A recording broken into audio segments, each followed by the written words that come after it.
ওরের মায়ের বড় গলা, এই কথাটা জীবনে একবার হলেও শুনেছো নিশ্চয়ই, কিন্তু কখনো কি নিজের চোখে দেখেছো? চলো আজ তোমাদের এই জিনিসটা সচক্ষে দেখেও দিচ্ছি।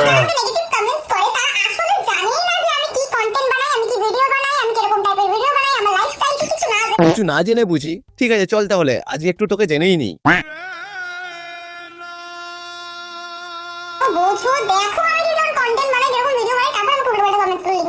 কনফিডেন্ট দেখো, এত সুন্দর সুন্দর কন্টেন্ট প্রোফাইলে রাখার পরেও নাকি বলছে যে কেউ বাজে কমেন্ট করবে না। বলছি কি তুই নেশা করার পর ভিডিও বানাস নাকি ভিডিও বানানোর পর নেশা করিস? না মানে তোর তো দেখছি কিছুই মনে থাকছে না যে তুই কেমন ধরনের কন্টেন্ট বানাস।